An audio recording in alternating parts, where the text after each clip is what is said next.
Hello, everyone. You guys see what's in the description. We are back to finish up our book. All right, let's get into this book, honey. Let's get into the book, The Life of a Real Housewives, the Angela Stanton story. This involves Phaedra Parks. You guys will not believe some of the things that we read up in this damn book. Sis, let me tell you that it is juicy. Who would have known that, honey, the Phaedra Parks girl from Real Housewives of Atlanta will be caught up in such mess? But it's right here in this good old book right here, girl. And that's what we're reading, girl. Okay. Y'all come on in the room, girl. Sit on down. Sit yourself down, girl. Let me talk to you. Get you a drink and let me tell you what's on my mind in this book, okay?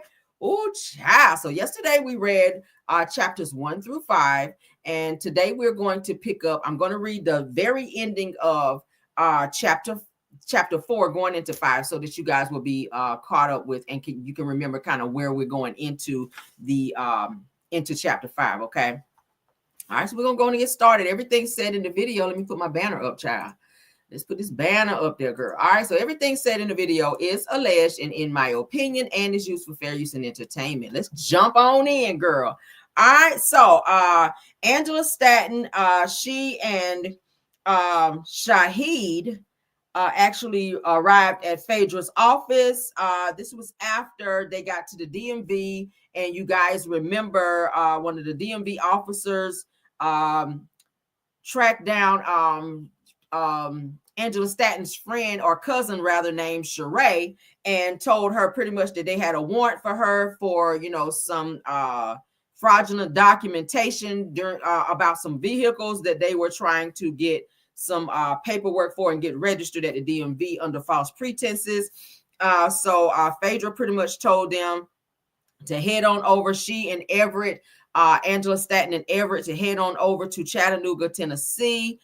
They sent it the very next morning. They had 3 luxury vehicles that it took over there. Angela says that the whole evening nothing sat well with me at all. She said sleep came slowly and I restlessly stayed awake most of the night staring at the ceiling, and I had a flurry of thoughts going on in my head. She goes on to say that I had always believed everything that Phaedra told me. So far, things were good, and I didn't have anything bad to say about her. She goes on to say that I couldn't remember a time that she had told me anything wrong. So if Phaedra told me that it would work, then it works. So, all right, so let's get into chapter 5, which is where we were originally supposed to pick up in this book, girl. Woo, let's get into it. All right, so Angela says, I woke up earlier than usual. I prayed just as I always do every morning, hoping that God would be with me as he always was. Daylight seemed like it came a lot quicker. Maybe it was the fact that I was pregnant and didn't sleep well. Whatever it was, a sick feeling surged through my gut as I got out of bed. It says that by the time I was getting dressed, my mother was already up and she was in the kitchen cooking breakfast. Said she had been up most of the night because she was because that is when she liked to pray. Said that she would pray when it was silent or when my children were asleep. She said in the dead of the night that that's when I can focus solely on praying to our Heavenly Father. Says that morning Shahid came by earlier than usual. Before you knew it, we were urging him, or arguing rather, about him not being there with me the previous night. Despite our minor dispute, he had brought me my usual morning cravings, oranges, and hot chocolate. Being that I was 7 months pregnant at the time, Shahid didn't allow me to even bend over to strap my shoes. He knelt and fastened my shoes. Shahid was busy with the task at hand when in a smooth, calm voice, I said, Shahid, what if I don't come back? He looked up at me and said, oh, you're coming back. Don't think like that, kiddo. Now let's go handle this business. I kissed my babies goodbye. Then I paused before walking out the door. I stared longingly at my mother. I didn't imagine that this would be the last time that I would ever see her. Sheree had gotten nabbed, and I was very worried. But we were above the law. Getting caught crossed my mind, but I refused to believe that it could happen. Shit was getting kind of hot, but I wouldn't let my fear stop me. When I left home that beautiful sunny morning in the middle of March, I didn't even leave with the intentions of never turning. I left out my house in the hunt to put food on the table, just as the lioness would leave her cubs in search for food with plans to return and feed her family. So that was my plan. But sometimes things don't always go as we planned, do they? Even though I was tired, I knew that we were headed down to Chattanooga, Tennessee. My job was to drive one of the luxury vehicles to the dealership, then hand them my title, my driver's license, and my proof of registration when I got there. I was to explain to them that I wanted to trade my expensive car for a vehicle that was a little less flashy. In return, they would give me a car lesser value and also cut a check for the difference. The amount was usually over $20,000. That was the plan. It seemed easy enough. I was driving up Interstate 285 towards 75 North to meet Everett and my cousin. My cell phone rang several times. It was my mother calling. "Forget this one. Please come back," she pleaded. "Come back for your children's sake." My mother was begging for me to turn around and come back home. I had to do what I had to do. My mother knew that I wouldn't listen to her. I never did in the past. "I'll be back as soon as this is over, Mom," I assured her, hanging up quickly. She called a couple more times, but I, after the fact, ignored her calls, and she eventually stopped calling. We were too close for me to throw in the towel. All I had was my word, and I had given it. What would Phaedra think if I decided to back out at the last minute? She'd probably never forgive me. Plus, my name could be slandered. The truth was that the authorities were already looking for me. So if I screwed up with her, I'd be asked out for sure. So fuck it. I'm just going to keep driving. So we met up at the rendezvous, and with Everett in lead position, we drove behind each other all the way to Tennessee. I had no idea where we were, how we got there, or how to get back to Atlanta. Then Everett pulled into a Waffle House across from the first car dealership. We followed right behind him. He parked his car and jumped into the truck with me. He handed me a walkie-talkie along with all of my fake documents. I left Everett and my cousin at the Waffle House. I went to the car dealership, scoped out my surroundings, and went inside to make my transaction. After assessing the vehicles on the car lot, I finally made a decision on which vehicle I would purchase as part of the scam. I selected a 1992 Nissan Stanza in return for a 2003 Cadillac Escalade. I even took the car for a test drive. Upon my return, while waiting on the paperwork to be drawn up, the car salesman asked for the city state that I was born in. What? I shot back while looking at him. This was a question that I wasn't prepared to answer. The good attorney, Phaedra Parks, or Everett, hadn't prepped me for this question. I just blurted out the first thing that came to mind. "Detroit, Michigan," I said after a few nail-biting seconds. I had no idea that the first 3 digits of your social security number identified the state that you were born in. He wrote down my answer and walked off. I should have focused more on the way he walked into the office. I quickly went into the bathroom and hurriedly called Everett. I was asking him why that question was relevant and why was it taking him so long. Everett claimed that everything was all right. He told me that I was doing fine and just to go back inside and wait for the paperwork. I did as I was told, but something just didn't feel right. About 10 minutes later, he walked in with the walkie-talkie shouting, 12, 12, 12. This was our code for the police. Glancing around in a frenzied panic, I could immediately feel cold sweat dripping down my white silk top. My breath was coming hard and heavy. I had felt my head frantically moving to the side, then back and forth like it was on a swivel. Oh my God, I was pregnant, and what was I going to do? I started running around in circles, pacing back and forth, searching for an avenue to escape. All I could think about were my children and how I had to make it back home safely. Suddenly, I took off running. I ran straight out the back door of the office, running through the lot, I could see Everett on the ramp already making a run for the highway. I had the walkie-talkie to my mouth yelling, "Hey, don't leave me. I can't make it. Stop, E." I screamed into the walkie-talkie. I was pregnant, sprinting behind the truck and begging him. Everett never glanced back. The truck just kept going on and didn't look as if it was going to stop. Breathing hard, I kept running for dear life. It was my precious baby and me. They weren't catching us. I kept thinking with every step. The police, however, finally caught up with me.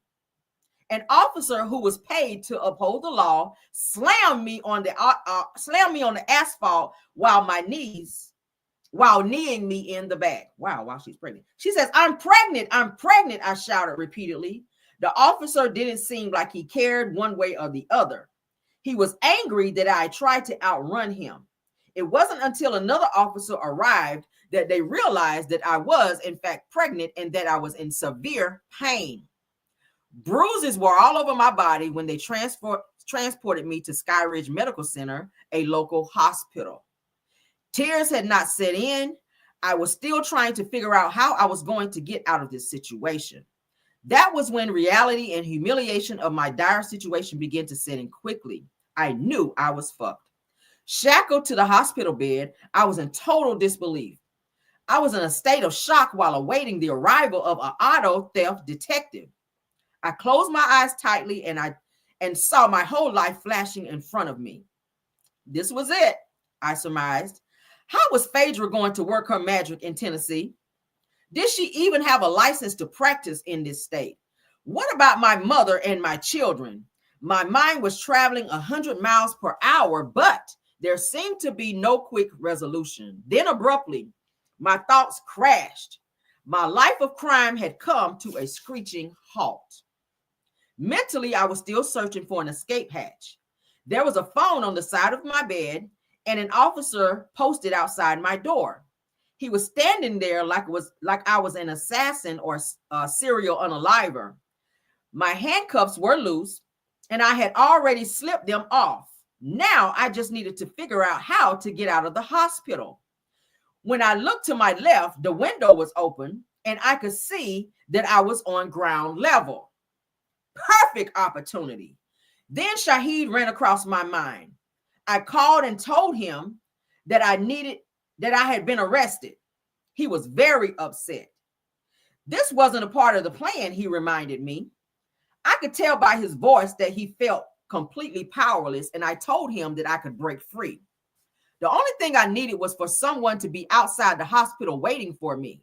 Shahid immediately called E and advised him that it would be in his best interest not to return to Georgia without me. E came back to the hospital. I guess he was wandering through the halls trying to find me. He knew the last thing that he needed was a problem with Shahid. Everett was arrested in the hallway of the hospital. When the auto theft detectives arrested him, they came straight to my room. Apparently, Everett had been to Tennessee several times before with the same scheme. So the auto detectives had already knew who he was and were patiently waiting on his return. That's when I started wondering, where the hell was Phaedra Parks? Things got a little crazy for me at this point, and I couldn't for the life of me understand why E would bring us back to a place that they had already burned out. I mean, if you just robbed a bank last month and got away, why in the hell would you want to return to the scene of the crime, trying to rob the same bank? The auto theft detectives began drilling me with questions. Who are you?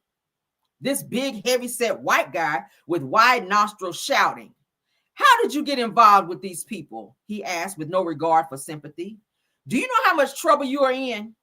How many children do you have? Where are you from? Agitated, I stared past the detectives, refusing to answer any of the questions. If they had me, then they were going to have to show me they had me. Even though I had been caught red-handed with my hand all the way down in the cookie jar, I refused to help them indict me. The questioning went on and on. Their frustration with me was getting obvious. I knew not to say one single word. I just sat there and kept staring at the wall. They told me that I was only hurting myself. They then walked out of the room. 3 days later, I was transferred from the hospital to Hamilton County Jail in downtown Chattanooga, Tennessee. My incarceration didn't come with any surprise. I had already suffered over 30 arrests and run-ins with the law. Damn. So I knew the drill and I knew how things worked. I just wanted to get booked so that I could bail out. I did the only thing I could do to help myself, which was calling my mother. My mother was already 10 steps ahead of me. She already knew how much my bond was and was prepared to pay it. She had already talked to Phaedra, who informed us just to be cool and not to speak to anyone. But there was a problem. Although I did, in fact, have a bond, I also had a hold in Clayton County, Georgia, for the fraudulent car titles. If my mother paid my bond, I would be released, but they would release me to Clayton County, Georgia authorities. My charges in Hamilton County, Tennessee, were all associated with false identity. These charges were serious, just not as serious as the charges that I faced back home in Georgia. Another problem my mother would probably encounter in trying to pay my bond was the fact that they could argue that I was going to be a flight risk since I lived in another state. I was in a world of trouble, and I knew it. I told my mother to hold on to the money because I knew that she was going to need it. I decided to sit and wait for Clayton County. Knowing that I was going to be there for a while, I worked towards making myself as comfortable as possible. I was getting acclimated to my surroundings when a few days later, my name was called over the loudspeaker. I thought it might have been my mother coming to see me, but it wasn't. The Georgia Bureau of Investigations came to visit me. They handcuffed me, placed me in the back of their vehicle, and transported me to another location. I was riding in the back of their vehicle and couldn't figure out for the life of me why they had me. What did y'all want from me? I had never had any dealings with the GBI or the FBI, so my stomach was doing flips and my mind was racing as I kept wondering, what was this latest development about? Lord, what have I gotten myself into? All right, we're going into chapter 6. It's starting to get steamy, ain't it? Chapter 6, a bottomless pit with no way out. Let's get into it. I was placed in a small room with a small table at the end. My handcuffs were removed. Then I was offered coffee and cigarettes. Coffee? Yes, but cigarettes were not my thing. I hated the way that they tasted and the way that they smelled and the way they made me feel. Special investigators had never questioned me before, so this was very scary for me. I remember watching how these interrogations were on television, cops and robber movies, mentally preparing myself for the whole good cop, bad cop scenario. I would be ready. Through it all, I believed I remained as strong as I could. What was done was done. It made no sense crying over spilled milk. So let's just do what we have to do and move on from this.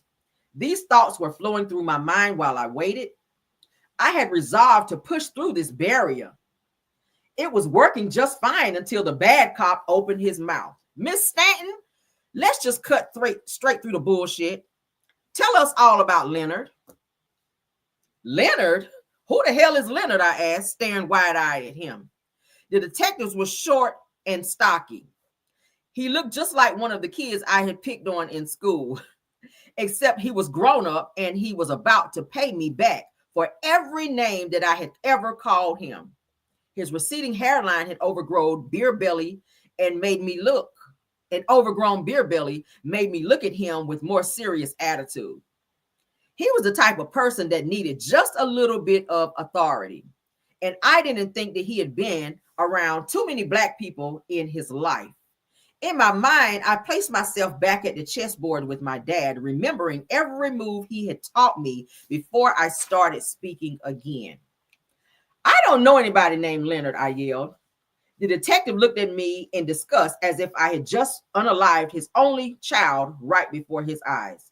Without hesitation, he slung a manila folder as thick as the yellow pages with Shahid's picture on the front of it. I watched it as it slid from his end of the table all the way across the table and down towards my end of the table. It abruptly stopped in front of me. Befuddled, I didn't know what to think. Maybe they had been watching us and had pictures and paperwork from monitoring our every move. I didn't know what the hell was going on until I looked at the picture on the front of the folder. My mind was whirling in the wind, and possibly when glanced at the detective. With resentment in his eyes, he stared at me and calmly said, "Miss Stanton, if you ever want to see the baby you're carrying, you will tell us everything that you know. We don't take threats taken out on federal agents lightly."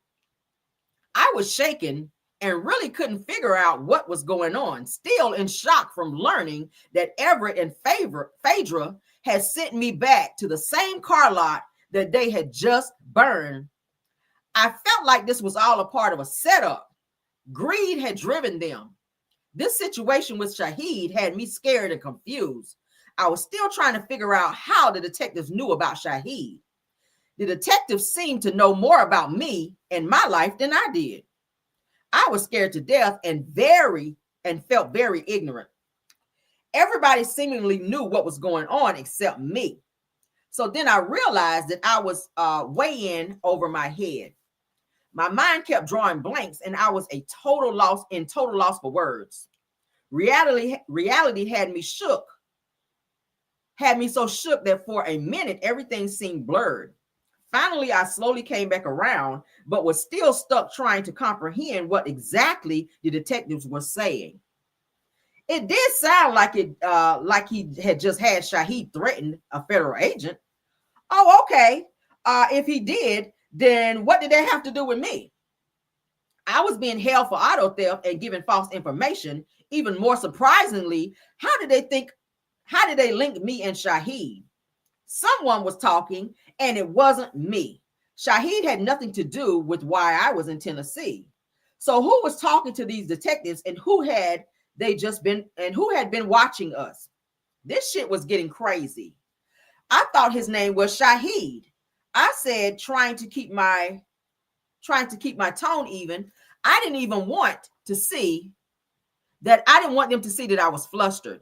The agents glanced at each other. Then they looked back at me, attempting to read me, and all while trying to figure out whether or not I was truthful. The reality is that I was telling the truth. I couldn't believe it. I was pregnant, in love, and in a relationship with someone that I didn't know at all. Miss Stanton, do you have any idea what's going on here or who you're involved with? The detectives finally asked. I sighed in resignation, burst into tears, and said, "No, obviously I don't."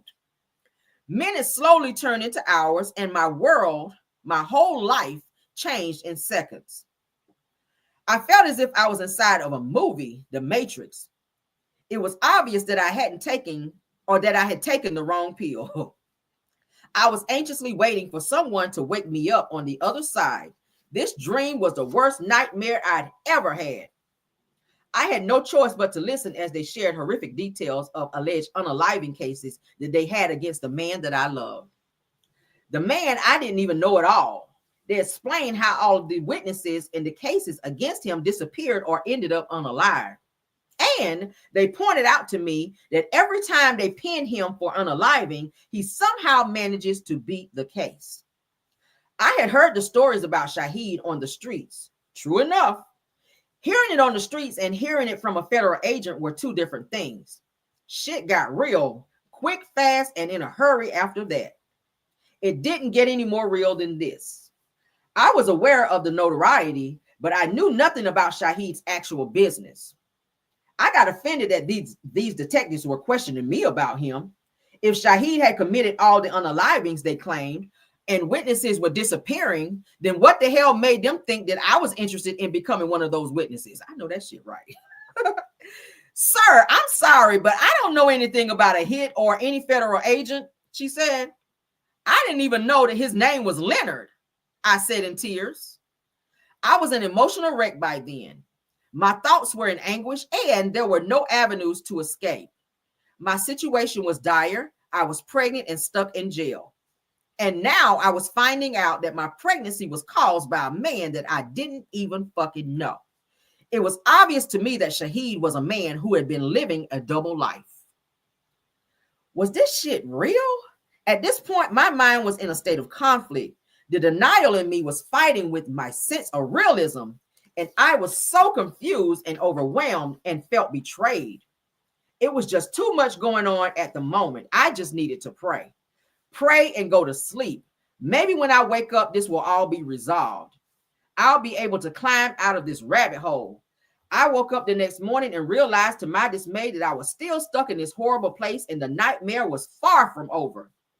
No matter how hard I pinched myself and pleaded for my Lord and Savior to come to rescue me, I was still trapped. The law had caught me inside of a maze of illegal activities with no way out. The federal agent's interrogation from the day before replayed nonstop in my mind. I had to digest all the facts and the pictures they had shown me.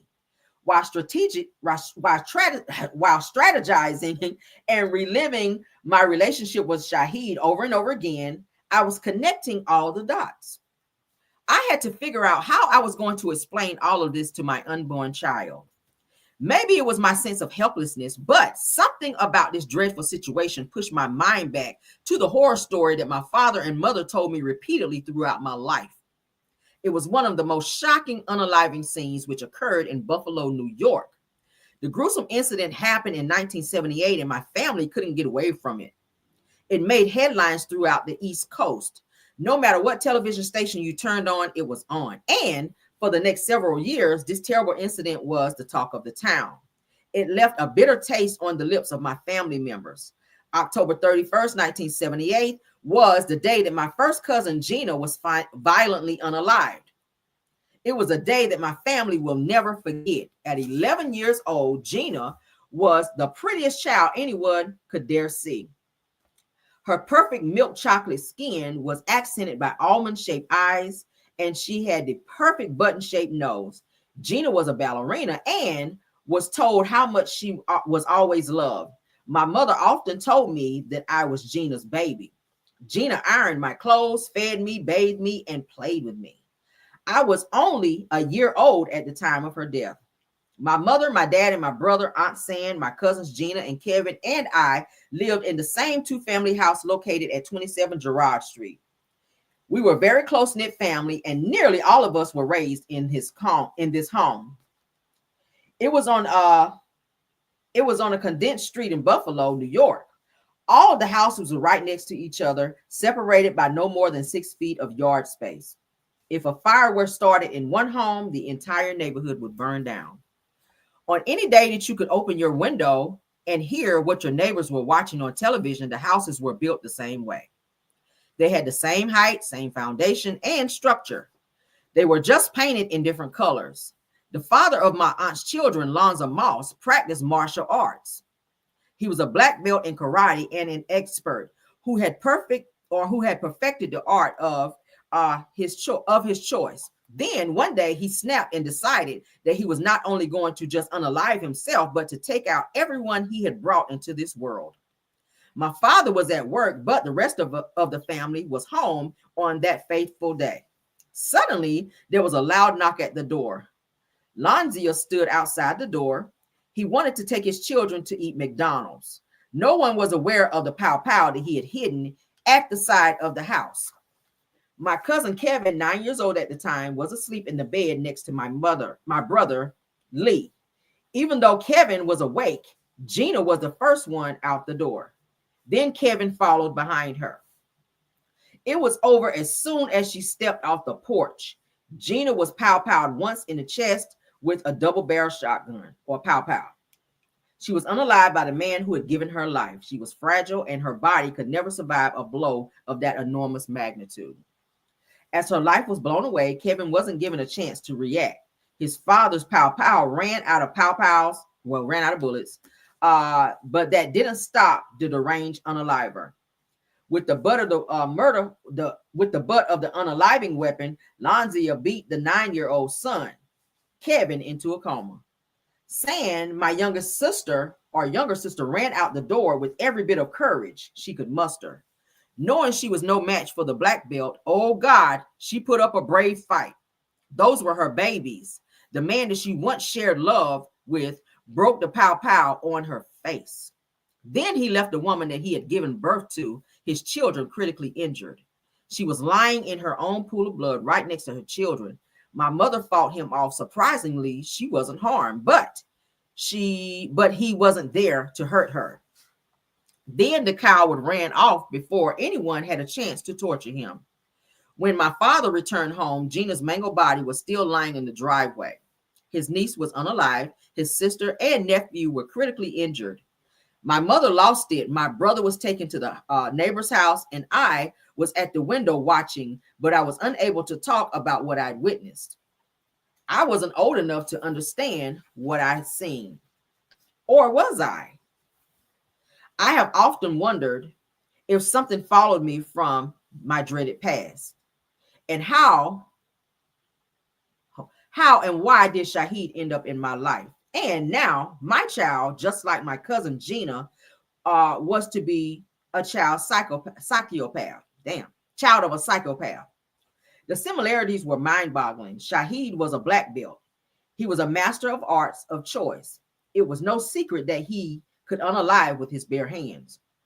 Would he ever do what my cousin's father did? I instantly felt a connection with my aunt and started wondering how our lives placed us on similar paths. One thing's for sure, I decided then and there that I would learn from my Aunt Sands' own experience, and I was going to get the hell away while I still had a chance. During the next 45 days, while waiting for my inevitable transfer to Clayton County Jail in Georgia, the last free moments of my life would constantly rewind in my mind. It left me thinking about what I could have done differently. I began wondering if Sheree told me everything she knew. Did she set me up? What was E thinking?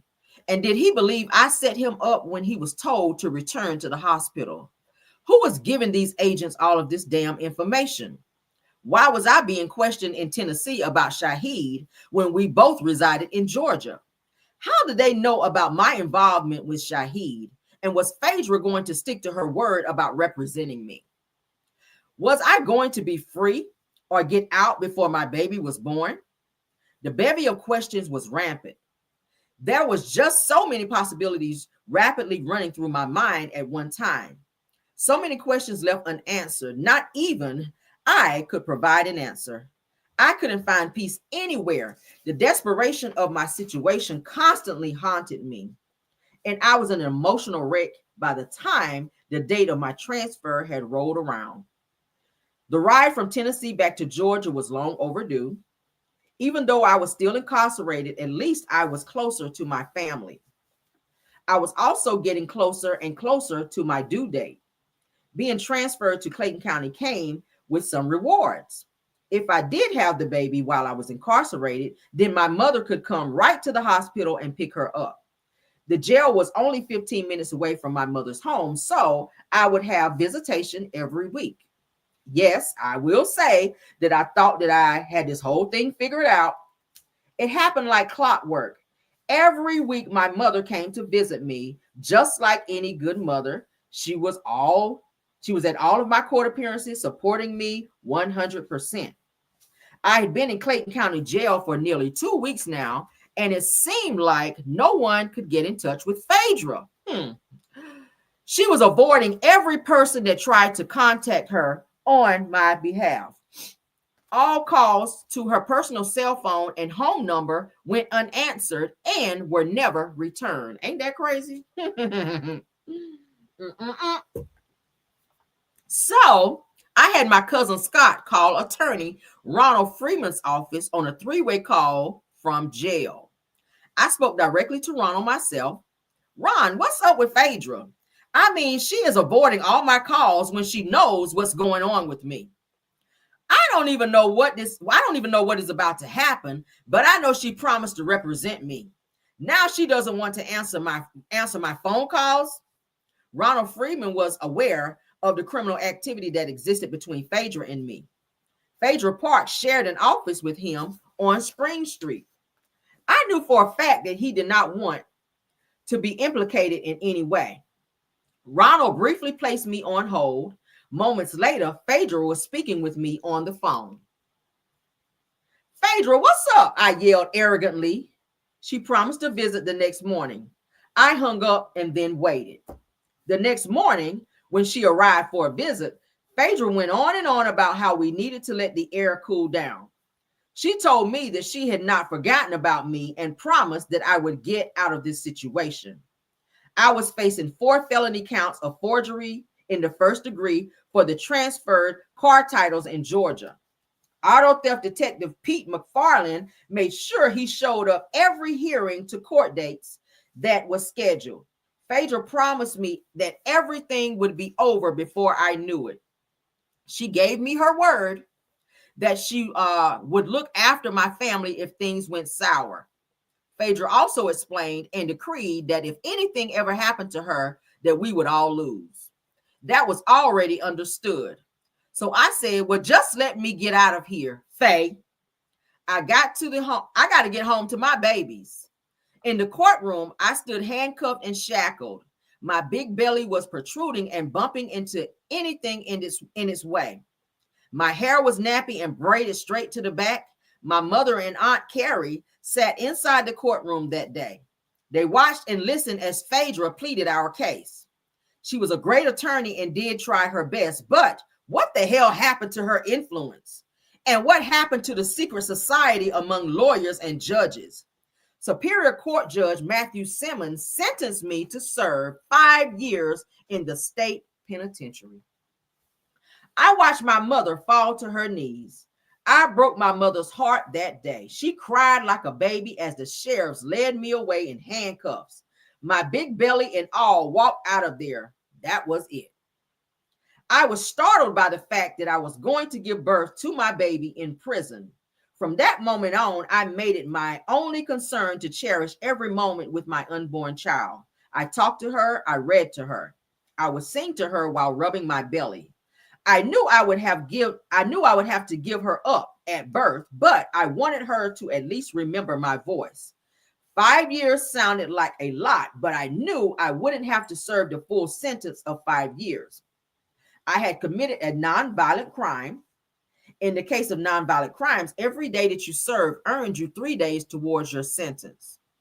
That meant that I only served 8 months. My mother didn't know that. I can't imagine how much she was stressing about my 5-year sentence. She was thinking that her baby was gone for 1,825 days. It wasn't the case that I couldn't wait to go back to the housing unit so that I could call and calm her nerves. Unfortunately, the process would take at least 6 hours. Although all prisoners were housed in the basement of the courthouse, we would not be transported back to the housing unit until the prisoners saw the judge that day. My hips hurt, my back ached, and I was constantly in severe pain. My baby's weight, in addition to my weight, was all pressed up against a cold, hard steel bench. This was just too much and proved to be unbearable. The jail was made to be uncomfortable. And they have managed to pull that off without a hitch. Lying down on my right side with my belly hanging over the bench, I had a roll of tissue under my head serving as a pillow. And the uniform that I was wearing was my only cover. Cold air was blowing from the vents. The 4 concrete walls connected to a steel door reminded me of being in a dungeon every time it was opened and closed. This was nothing short of modern day slavery. It is what it is. My meals consisted of 2 bologna sandwiches, 1 pack of mustard, warm milk, and a hard, sour orange. I had to force myself to eat it. The same cell with the cracked head who just got off the 30-day smoking spree. Damn. Keep in mind that everything was inside the cell, including the toilet. She smelled like rotten flesh. Now she had all day to take a dump, but she decided to wait right good until I was about to eat to do so. My baby and I nearly starved while I was incarcerated. I couldn't eat in there. I was always nauseated. I'd be so sick to my stomach. I began to mentally prepare myself for this latest journey that I was embarking upon. I had been to prison before, so it wasn't that bad for me.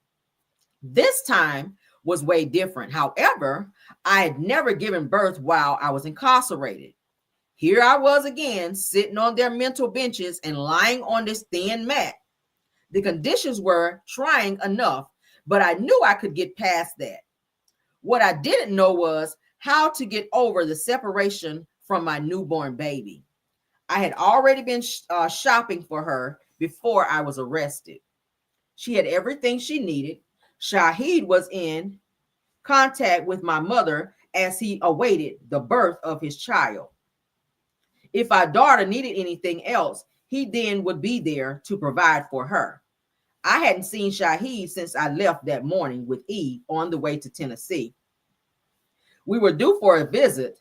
Seeing him again was different and difficult. I didn't feel the same about him anymore. My mind kept flashing back to the night that my cousin Gina was unalive the entire time that we were having a conversation. My eyes stayed focused on his hands. I stared at them, wondering what lives they may have snuffed out. That first visit with Shahid was filled with mixed emotions. There were questions which he refused to answer, and it left no doubt in my mind that he was capable of all the allegations against him. I was so glad when I thought about the letter that I had given to Phaedra a few months back. About 2 months after I found out I was pregnant, I wrote that if anything happened to me, Shahid did it. I told Phaedra to put the letter in her safe and keep it just in case. She gave me her word. When the visit with him ended, I was headed back to my cell and my water broke on the steps after leaving the visitation area. I couldn't attribute to the high level of stress during that particular visit. I was taken down to the medical unit in a wheelchair. Then from there, I rode to the hospital in the back of the ambulance. All the while, I remained handcuffed. I was afraid of whatever would come next for me. But once again, I refused to be fearful. I had no choice but to face up. This was my reality, but conflict reigned inside me. May 31st, 2004 rolled around. I would finally get to meet my baby girl. It should be a happy moment, but I dreaded the day. I was apprehensive, but was also looking forward to the birth of my child at the same time. I knew I wouldn't be able to care for my newborn. This occasion heralded my true calling from God. My right to raise my child was now being stripped away from me by my man. I know we all have to be punished for our crimes. Lessons have to be taught, and we have to be reprimanded when we do wrong. But this was different. I felt I was experiencing something so wrong on all levels. But these things that I know for sure, I didn't unalive anyone. I never molested anyone's child. And what made it all worse is that the child, and that I was the child who had been molested. How was I going to protect my baby girl? She can't speak yet. How could she tell me if someone had done her wrong? Think about this for a moment.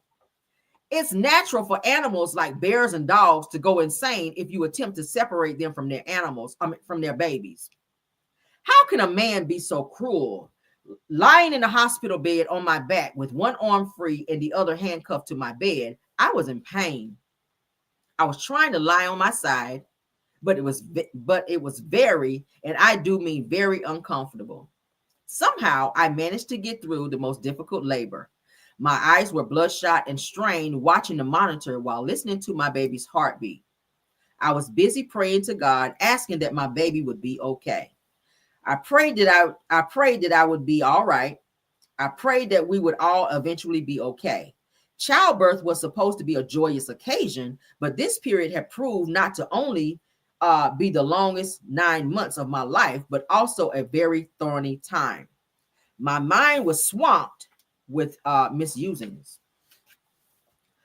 What was my baby going to look like? And what about the bonding period between mother and child? How the critical first 6 weeks of me not being able or not being there would hurt my infant baby.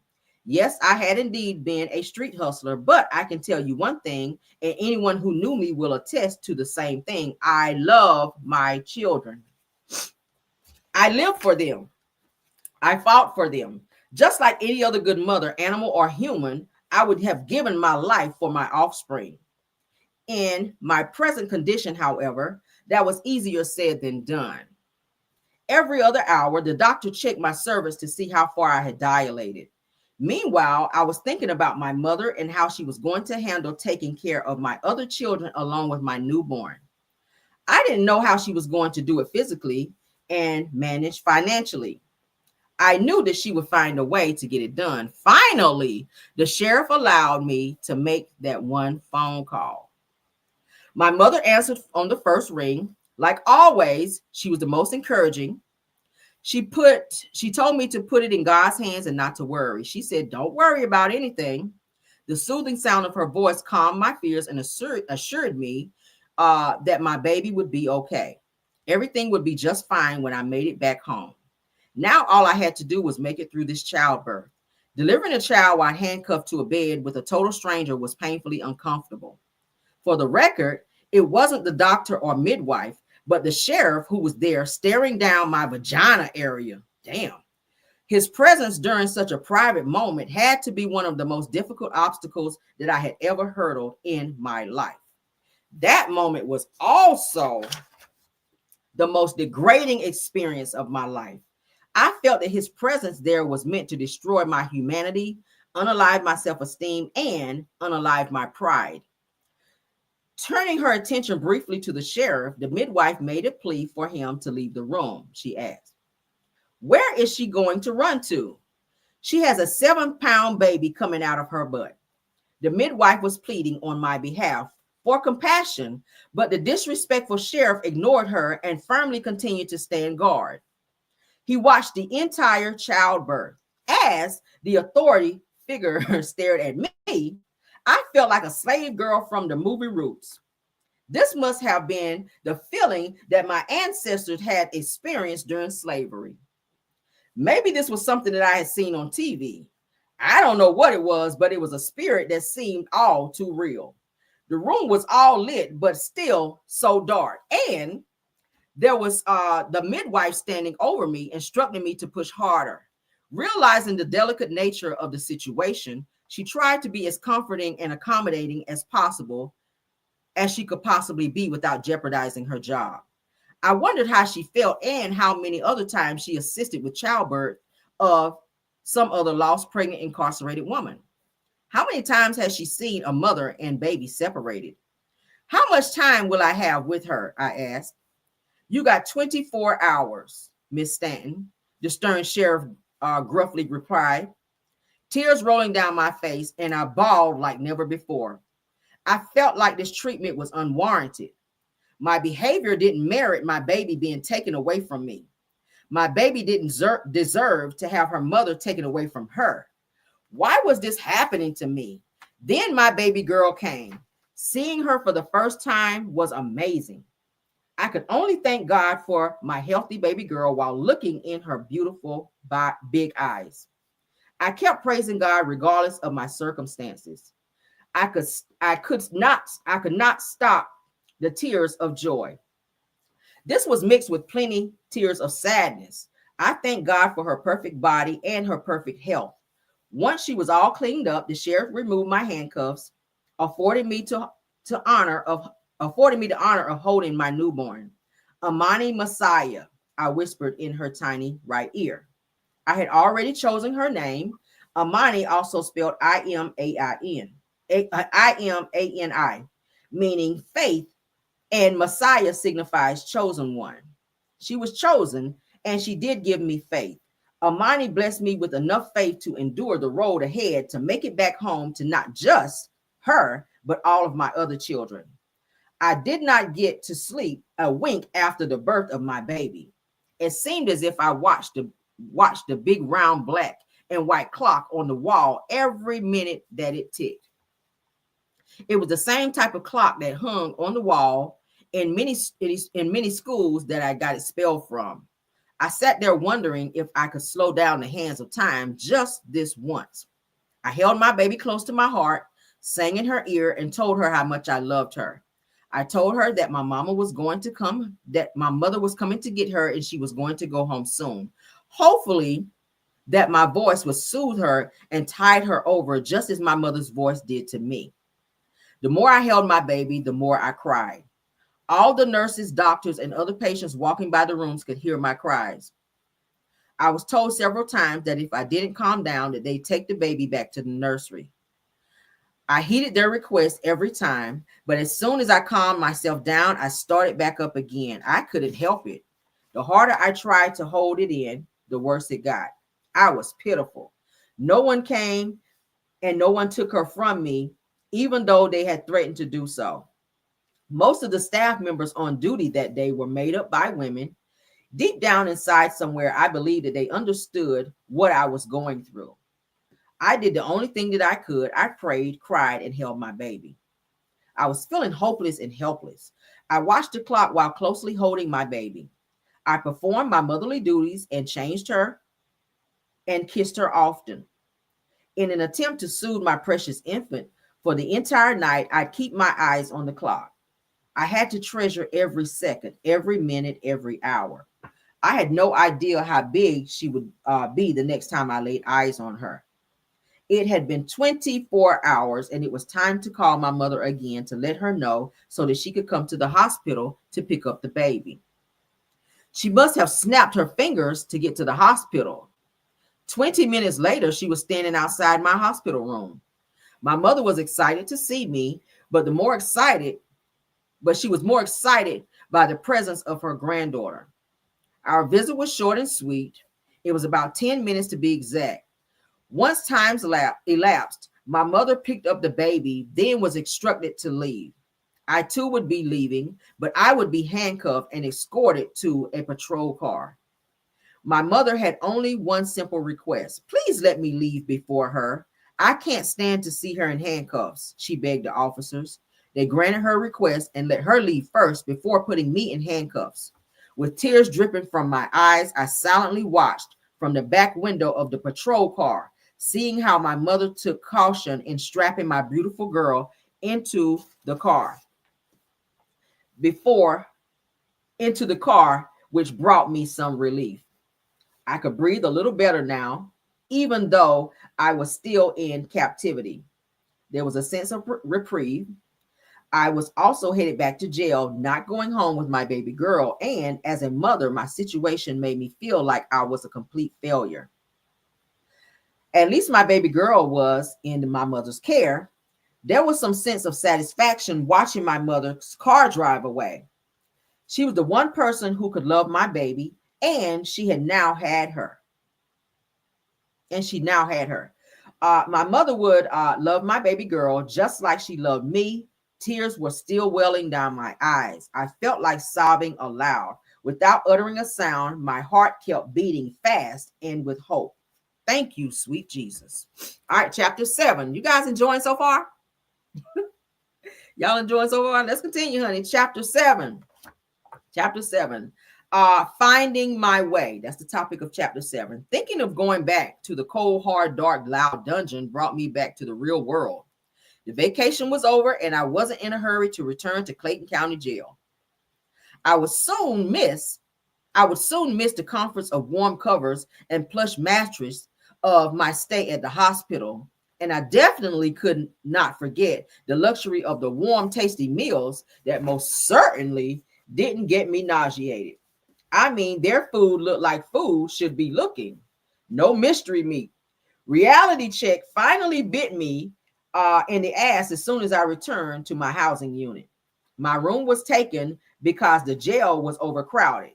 I was issued a thin mattress, one sheet, a thin blanket to make do with the concrete floor. I had just given birth, and we were only allowed 3 pads a day. The pads were soaked and heavy from the blood caused by afterbirth. I was wearing 3 pads at the time. Since I had to get up and down off the concrete floor repeatedly, the strain caused me to hemorrhage.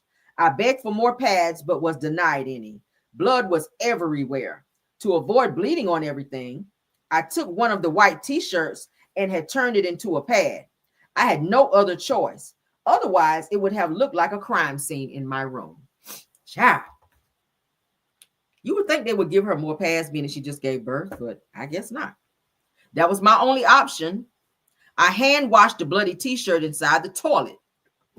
Oh, God. The water had enough chlorine in it to make my blood-soaked t-shirt white again. Stop turning up your nose. I just wanted you to know that at the time, there wasn't any other choice. It wasn't like I could send them to the laundry.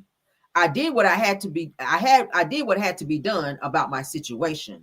My breast was sensitive and swollen with milk, but I had no baby with me to enjoy nature's nourishment. A mere breeze across the susceptible chest would cause extreme pain. The jail doctor had prescribed ice to help with the pain. One day, a guard walked by my cell and caught me eating the ice. So she called down to the infirmary and canceled my order of ice. Damn. What miserable bitch. What a miserable bitch, I said. It was just another moment meant to destroy me, but I couldn't understand how people could be so hateful. I was in my cell, not out in the open. Here was something she clearly could have overlooked. She didn't have a heart. I mean, for heaven's sake, I had just given birth. My baby's crying tormented me every night. I kept hearing her tiny voice, and that was pure torture in my head. I could care less my empty womb. Oh, I would caress my empty womb while milk oozed from my chest. It felt like I had just given birth to a stillborn child, and I cried and started screaming and hollering for my baby. I was locked up inside a double prison. It felt like I was serving two sentences. I was inside 4 concrete walls and surrounded by the stockade of my own darkened mind. I had lost everything important to me. Freedom was no longer mine, and it had been taken away. My possessions and children were all gone. The devil immediately began playing tricks in my mind. Fortunately, I knew that losing my mind was not an option. The more I prayed, the stronger my mind became. I made a promise to myself, and I was going to weather this storm. Once more, I was determined to make it. Having given birth to my baby, the next thing to happen was getting shipped off to prison. I was impatient for that to happen because the prison was much better than the jailhouse. Prison was more like an all-female college campus. We all wore the same uniforms, but on this college campus, we were surrounded by barbed wire fences and under constant, strict surveillance. Freedom was not an option, but it was as close to a free living that a convict could ever experience. At the time, at the all-female prison, the biggest difference was contact visit. This meant no one looking at my mother through a glass window. And most of all, I would be able to hold and smell my baby. I longed for her. I begged my mother to contact the parole board and get me shipped to prison. So she did. 2 weeks after giving birth to Amani, I was packed up and shipped to Metro State Prison. On this day, the corrections officer had a field day with me. The moment I stepped off the bus, the corrections officer constantly called me a repeater and a clown. Perhaps that was all true. They did the name calling as loud as possible, making sure everyone knew that this was my second trip to prison. Little did they know that I wasn't fazed one bit. I was completely aware of their routine. The way that they all got up in your face, yelling and screaming. Corrections officers would do everything in their power to provoke inmates into ass whoopings. So that I just laughed at them, and it would just piss them off. So then finally, when they had enough of my contempt, they ordered me not to laugh. I stopped laughing, but kept that same sneer on my face. I wore that smirk just to let them know that I could care less about their 9-to-5s. The fact that I knew that they were making pennies in a day compared to what I had made from the same rules, the same guards, the same counselors, and the same routine. Hardly anything had changed about the prison system. Before I was allowed to have a visitor, I had to undergo diagnostic tests. This meant that it would be at least 4 weeks before I could see my baby. That was cool because life was a little easier now. 3 times a day during yard call, I was able to mingle and move about. I could find out who I was, I could find out who was who, and I was able to determine if I had any partners in there from the streets and to figure out who was affiliated with that. I started networking to find out how I could immediately begin hustling so that I could alleviate some of the stress from my mother. My first day on the compound, I ran into my homegirl, Gina. Her name was special. I always believed that my cousin Gina was my guardian angel, always watching over me after she passed away. My cousin loved me so much that I refused to believe that she would ever leave me. However, this Gina was my homegirl, and she worked in the prison kitchen. Everybody there knew my rep on the street and in prison. I wasn't a crab, meaning nothing about me spelt selfish. I would give help to anyone who needed it. That meant even if it was my last dime. I never looked forward to being repaid. My blessings always came from above. Gina hooked me up with some of everything like onions, cheese, taco meat, and cucumbers. It crossed my mind a couple times why the cucumbers were in such high demand. Who was I to judge? Y'all know what that means, right? They was using them damn cucumbers as schlongs up in there. Just in case you were wondering why I would be excited about those things, I would let you know about those items that were hot commodities in prison. I would sell them to other inmates for commissary items. The taco meat was used to put inside the beef ramen noodles. The cheese was used for grilled cheese sandwiches. This was made by using a brown paper bag and a dorm iron. Onions were used to add flavor to any food of choice. It would be a whole week before I could make commissary, but thanks to Gina, I was good. Gina was serving a life sentence for unaliving her husband. We came to prison together on my last trip in, and Gina didn't have a dime to her name. I looked out for her, and whenever I ate, she ate. She had a lousy husband that beat her for 12 years, and Gina wore scars as best as she could. She wasn't the prettiest thing to look at, and she did smell like onions sometimes, but I knew she was a person just like me. I wasn't afraid of her. I didn't judge her. I couldn't judge her. She committed a crime, and I committed a crime, and both of us were together in the same exact prison. That is why the saying, "Don't burn your bridges," proved to be true. Diagnostic testing was a procedure all inmates went through when they entered the prison system. They are tested mentally and physically. After all the tests are completed, they are shipped to the prison that best accommodate their needs. I remember standing in a long hallway with all of the other females. Inmates after inmate were lined up against the wall, waiting to see the doctor. Prison was a male doctor's paradise. Many of the girls enjoyed lying on the table, spreading their legs wide and letting the doctor's fingers place inside their exposed vajayjays. This was Dr. Feelgood for the inmates, and he knew exactly what he was doing. Despite giving birth to 4 children in the free world, I had never had an OBGYN doctor touch me on the inside with his fingers the way that this prison doctor did during my medical examinations. What the doctor did that day caused me to relive my molestation that I suffered when I was 5 years old. There was absolutely no protection. When it was over, I jumped off the table and asked, "Did you enjoy it?" He nonchalantly smiled without saying a word. Pulling up my pants, I angrily stomped out. Before leaving the area, I silently made a note of how many girls were lined up waiting to see him. I observed that there were 67 more vaginas for this pervert to violate. The situation caused me tremendous sadness and made me very, very angry. All the women prisoners knew that it was an issue of discontent, but were all aware that there wasn't a damn thing that they could rectify that they could do to rectify it. Girls would gather around the yard during yard call and openly discuss the doctor's actions. There were some prisoners who enjoyed it, but others, like myself, felt violated. The days were repetitive and time stopped for no one. I woke up in the morning at 5 and I had my portion of my room cleaned. My bed was made and I would be standing by my side of the door and 6 for head count.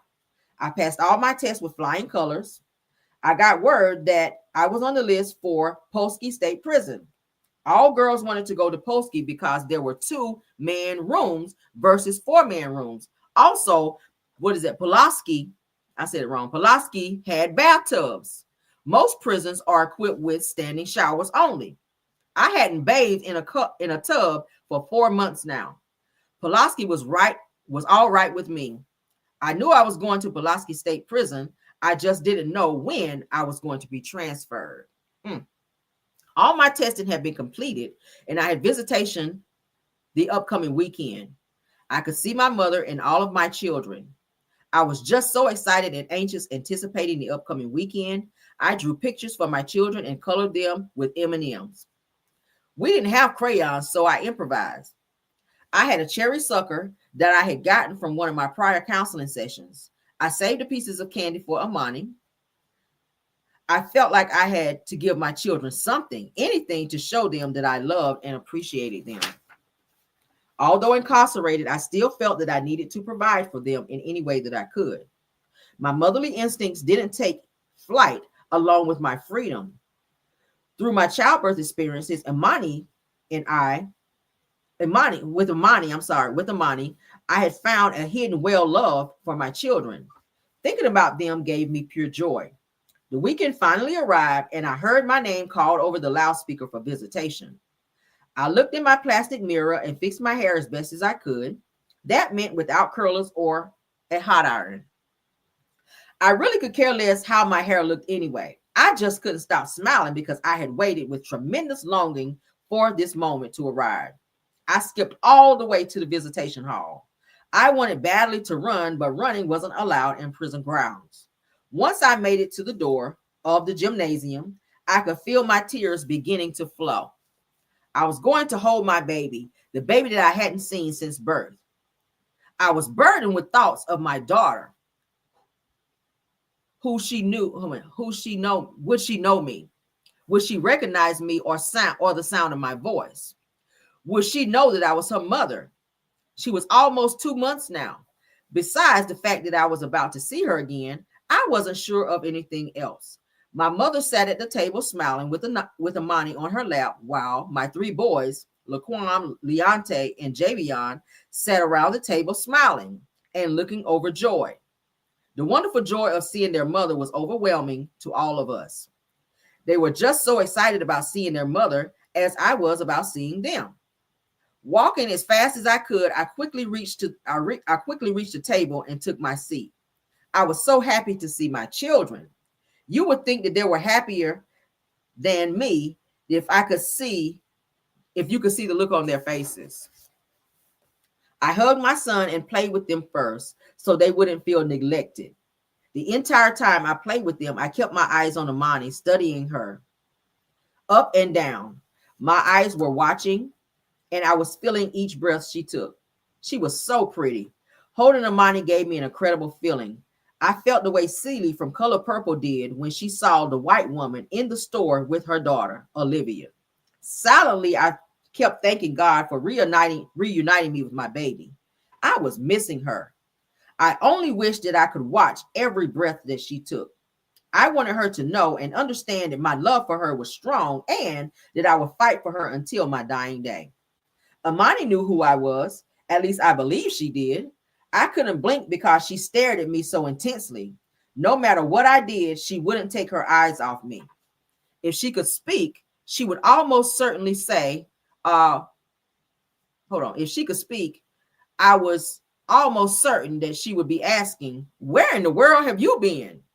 Brimming with excitement, I was overcome with joy. My long-awaited opportunity to change my daughter's pamper had finally arrived. I knew that she was in good hands, and I just needed to see my baby close up. Holding my baby girl close while examining her from head to toe caused me to marvel at her perfection. She was so beautiful. I held her for what seemed like an entire visit. And I especially had her in my arm, and I especially had her in my arms while I prayed. Thank you, God, for reuniting me with my children, especially my baby. My mother silently watched me interacting with my children with an occasional smile on her face. She appeared to be happy on the surface. However, I knew my mother very well, and I could tell that something important was weighing on her heavy mind. Maybe she was just waiting for the right time to let it slip. After we had sat down around about 30 minutes, my mother let her thoughts known. Angela, my money was low last week, and I called Phaedra to see if she could help me with Pampers for the baby. You already know I never heard back from her. And by the way, they got Shahid. My mother suddenly blurted out, "Who got Shahid?" I asked. I knew that he was into so much and tied to so many things, and I wasn't sure if he had gotten arrested or if it was unaliving. The police have him. He's been charged with unaliving, my mother answered. I stared at her briefly, then redirected my focus on my baby. This was so surreal, and I didn't know how to react to the news. Should I be laughing or crying? It was total confusion. I mean, what do I tell my baby? My baby was born in prison, and both of her parents were in prison. I felt like I had already failed her. It was as if I had already deprived her of her shot at a real life. She was only 2 months old, and I had already had strikes against me. Oh Lord, please don't let her grow up to be like her mother, a victim of her circumstances, I silently prayed. Needless to say that there was new developments that stayed on my mind and cast a dark cloud over the visit. The rays of light came from me seeing my children and being with my mother. The fact that Phaedra ignored my mother didn't surprise me whatsoever. Lately, she had been acting real sketchy anyway. I could tell that she didn't want to be bothered. I had been calling her collect as well, and she never accepted my calls. I had dialed her home number so much that I thought that I would never forget it. But eventually I did. When I stopped calling her, she would write, sending me letters and pictures of her and Bobby Brown in the courtroom. I would show her photos to my fellow inmates. The celebrity snapshots brought me respect. All of a sudden, other inmates wanted to be my friend because of my affiliation with a lawyer who represented all of the stars. However, I would have preferred that Phaedra help my mother out every once in a while. I really didn't need her photos. I knew exactly how Phaedra looked on the outside. All right, chapter 8, a sorrow heaven can't heal. All right, 3 a.m. and I was awakened by the sound of a guard calling my name over the intercom. Stanton, pack up, he yelled. This meant that I was being shipped to my permanent housing unit at Pulaski State Prison. I would serve the rest of my time there. There were some reservations in leaving Metro State Prison. It was located in Atlanta, and this made it easier for me to have visits with my children. All of my collect calls were local and weren't as bad on my mother's phone bill. In retrospect, I was ready to go. Being transferred to another prison I meant was getting closer to finishing my time and returning. I wouldn't disturb my cellmate. It wasn't that I was scared, but just out of respect. In prison, one wasn't classified by crime you committed. One could be sleeping next to a mass unaliver and not even be aware of it. The only way one would know was if that person revealed the information to you. Sometimes this person's crime could be shown on the news, or maybe people from their hometown told you about it. There were plenty of baby unalivers on the inside. I would stare at them just wondering how could they harm a precious and innocent human being. I would never let them catch me looking. If they could unalive their baby, I could only imagine what they would try to do to me. Don't get me wrong. I would at any time hold my own, but it was always good to know what you were up against. I packed up my belongings, including my Bible, toothbrush, 2 uniforms, 3 white panties, 3 white bras, and a couple of photos. Everything was folded, placed neatly inside of my pillowcase and thrown over my shoulder. I walked to the front gate along with the 35 women being shipped out with me that day. Then we waited. I waited in the twilight of the early dawn as the morning dew fell on my tickled my face. It sure felt good too. I hadn't been out at that time of the morning in what seemed like ages. We were all cuffed together by one wrist and ankles. One by one, we were escorted onto the bus, walking carefully to avoid falling on our faces. That would have caused a domino effect. I tried not to watch as we left civilization, but something made me do it. Something made me watch as this life I knew faded away. I was uncertain of my future and not sure of what the near future had in store for me. I was leaving known territory to dwell in a dry, desolate place. The trip to Pulaski State Prison took nearly 3 hours. I got tired of looking out the window and grew sick of watching the free world pass me by. Cars with families drove alongside the bus, and I wished that it was me driving the car. There were children in the back seat laughing and playing. It made me think of my family, and I decided that just as long as my children were with me, I would be good. It didn't matter as long as we were family and we were together. Unfortunately, that wasn't life anymore. I wondered how old my baby would be when I had the chance to live life freely again. We had just arrived and I was homesick already. The air was different. I mean, without a doubt that you were in prison, the yard had to be one of the biggest that I had ever seen. It appeared to start out at one end of the earth and stretch to the other. Barbed wire fences surrounded us, and Georgia red clay covered the land as far as you could see. There were so many girls passing by, face after face. Every one of their faces told different stories. I eventually lost count, but somehow I found the time to scan everyone. I needed to observe my confines, and I was in the jungle. And with that being said, I knew that only the strong survived in this place. This was my home for now, no matter how much I screamed, cried, or begged for mercy. Okay. Thanks, guys, for coming in. Those of you that are coming in. There was no turning back at this point. I kept thinking about my mother and Phaedra and all those pep talks that they had given me in the free world. How could I apply them to my current situation? My mother always said, you can't change your past, but you can control your future. That was my favorite one. But what do you do when your past was always haunting you? I had been there for 3 days and realized that Pulaski State wasn't as bad as I thought that it would be. Even if it had been, I would have had to make the best of it. I called home once a month. It seemed like a long time between calls, but each call helped my time go by faster. Every time I spoke with my mother and my children, it gave me strength. Hearing about Amani and how she was growing always brought a smile to my face. When I spoke with my mother on the phone, Amani would be in the background speaking her baby talk as loud as she possibly could. It was the most beautiful sound that I had ever heard. Sitting in the day room, I was watching music videos with my bunkmate. I was shocked when I saw Jay on Wed-Pt, Young Jeezy. I didn't even know that he could rap. Jay had always been a mild-mannered, considerate person. He was a hustler just like me. My hustle was white-collar crimes, and his was the ones he rapped about. He was now becoming a major star. Jay and I had met back in 1988 at the Spotlight nightclub in Macon, Georgia. The clubs in Macon were always jumping. If it wasn't the Spotlight, then it was the G-Moneys.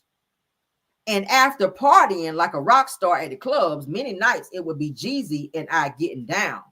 My mother was a pastor at a church in Macon called I Am Ministries.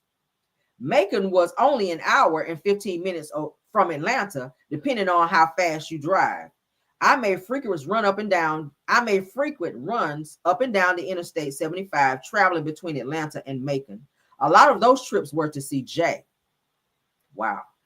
I wasn't his girlfriend. That was clear. It was just sex.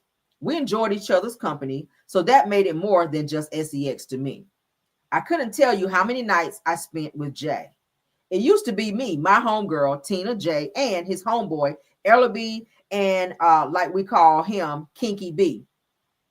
You couldn't find one without the other. One of the other good things about that setup was that we knew how to have a good time. Just in case you didn't know, Jay had money long before the world came to know him as Young Jeezy.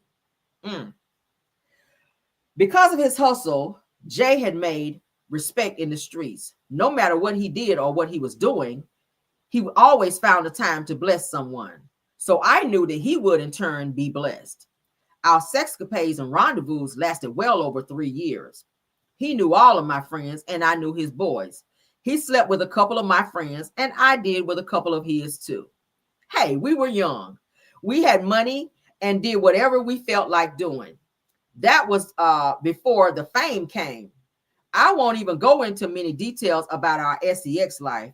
Like I said before, Jeezy was a really good dude. And to me, he was much bigger than just sex. He never once disrespected me and never treated me like a freak or a whore.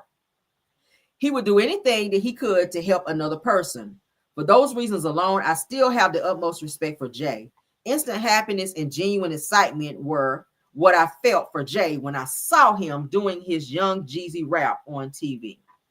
Every time I did, I ran to the phone and had one of my cousins on the other end verify that I knew Jeezy. Not only did I know him, but we had relations and all. That woman locked up in prison with me had to be living inside of a box their entire lives. They refused to believe that it was possible for me to know someone on television as famous as Young Jeezy personally. Seeing Jay on TV while I was in prison actually did something for my spirits. It gave me hope and inspiration. I was so glad to see that he was doing so well. He was smart and had done the intelligent thing, and he had taken his money and turned it into something.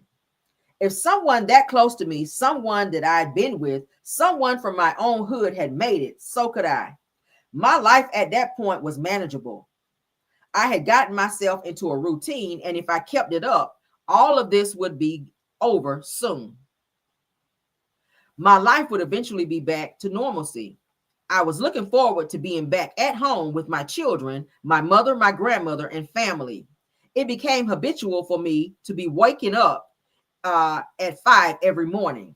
I would be showered, dressed, and clean my room by 7 in time for chow.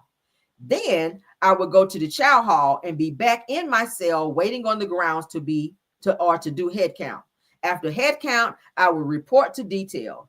I would work in laundry and probably washed and folded over 2,000 uniforms per day. At 3:30 in the afternoon, my detail was over, and I would report for chow by 5. Then after second head count conducted at 6 in the evening, I would be in my cell either reading or writing until I fell asleep. At least that was the plan. Okay. We got 103 likes. Thank y'all for the likes. Y'all are doing good. All right. November 16th of 2004 was a day that changed my life forever. I was 6 months deep into serving my sentence, then had the most vivid and realistic dream about my mother the night before. In my dream, I was standing at the doorway of an apartment watching my mother walking up the sidewalk. She was carrying 3 buckets. Then she walked right past me and went inside the house. There were 3 aquariums sitting in the middle of the living room floor. I closely scrutinized my mother emptying the contents of the 3 buckets into the aquarium. My mother handed me a net. I watched through the glass as an assortment of tropical fish frantically swam back and forth. They were trying to absorb their new environment.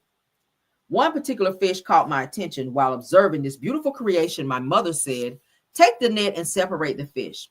I grabbed the net and began reaching for the fish and I observed previously. The net wasn't enough to reach to the bottom of the tank where the fish was swimming. So I stuck my arm into the water right with the net. Before I knew it, a snake was swimming towards my hand. I tried pulling my hand out of the tank as fast as I could, but it was too late. The snake had sunk its teeth deep into my skin and then swam off. My mother examined my bite. Then she kissed the area of the impact and like magic, it healed instantly. She looked at me and said, Angela. Once she was certain that she had my undivided attention, she continued, honey, you had no business with your hand all the way in that tank. That's why I gave you the net. Now, if you hadn't had your hand in the water, he wouldn't have been able to bite you. Therefore, you have to come out from amongst these and be separated. Then she shook her head with her hand to make sure that I understood. Then she shook my head with her hand to make sure that she understood.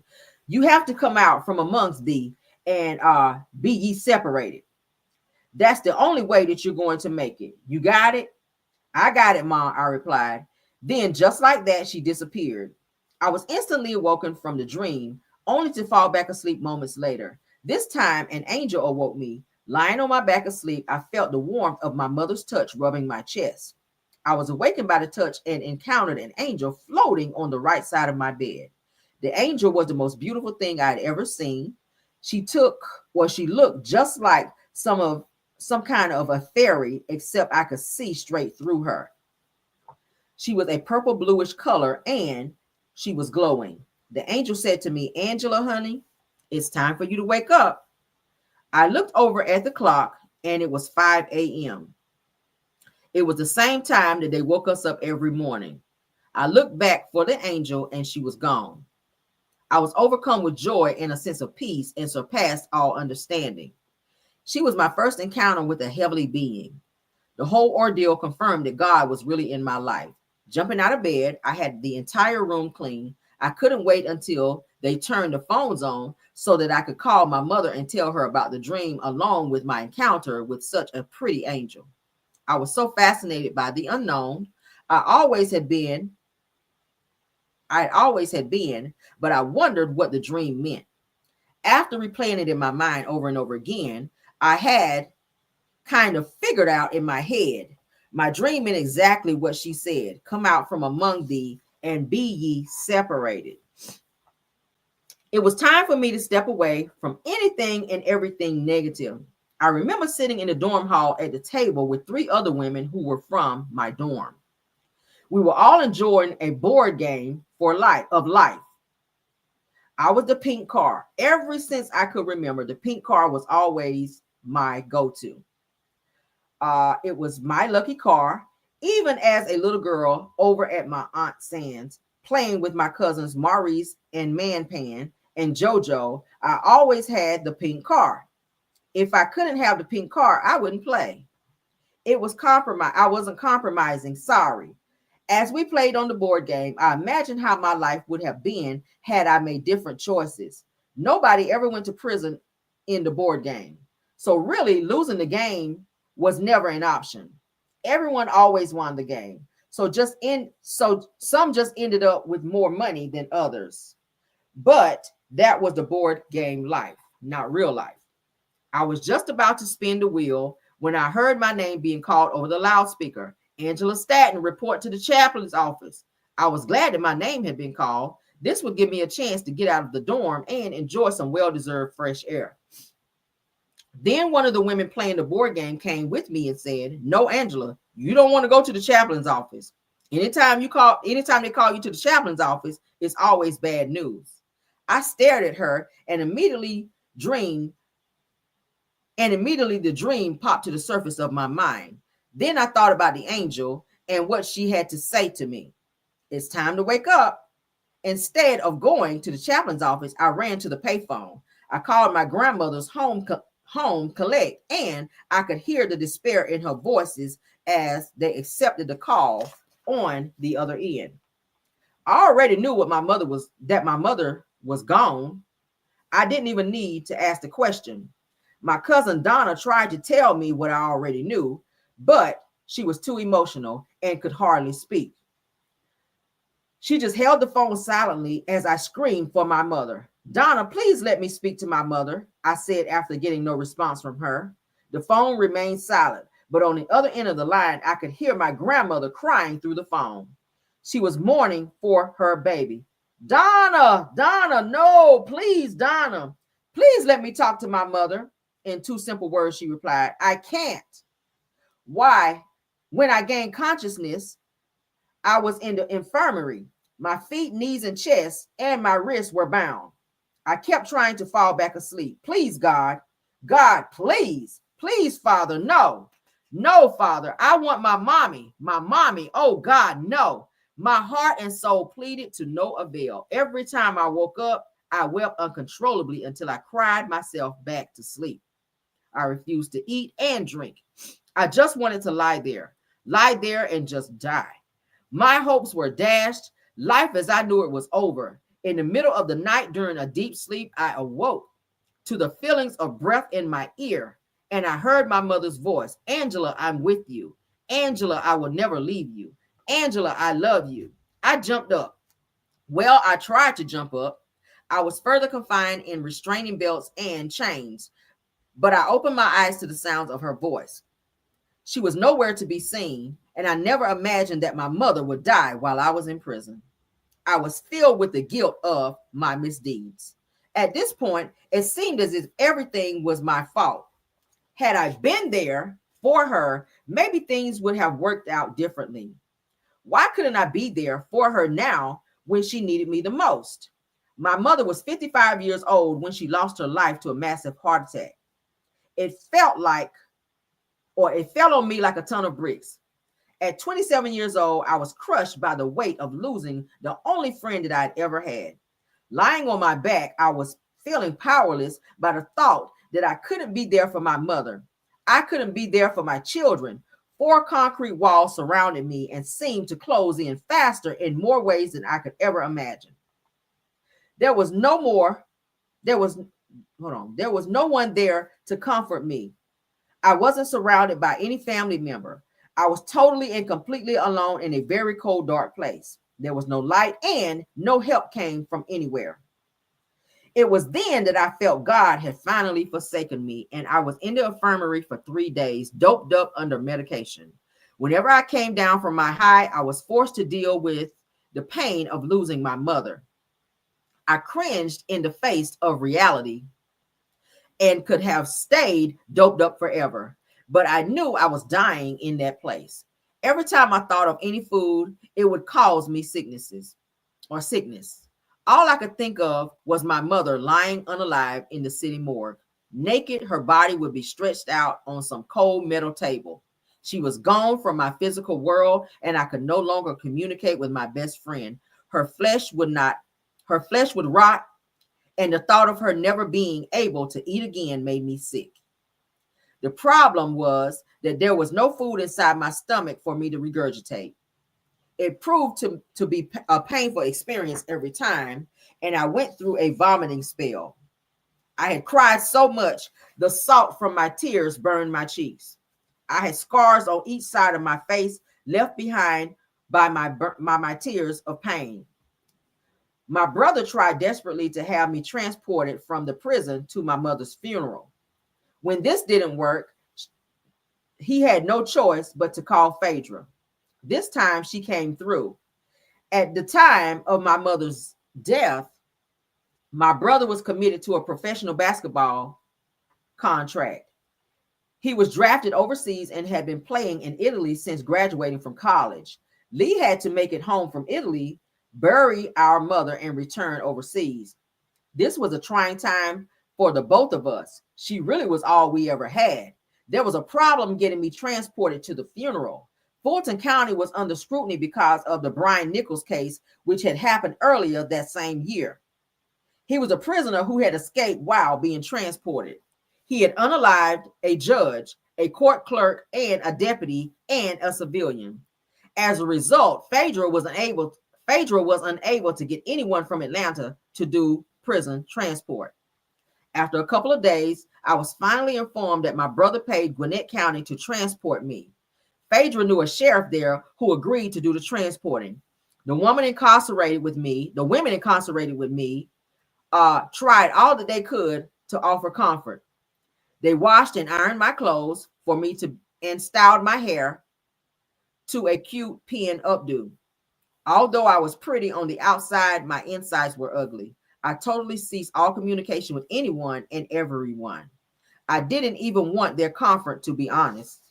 They didn't even know me, and I didn't want their hands on me. In my mind, I was really tripping hard, and at times, I was known to have violent outbursts. I felt remorse, guilt, and shame all at the same damn time.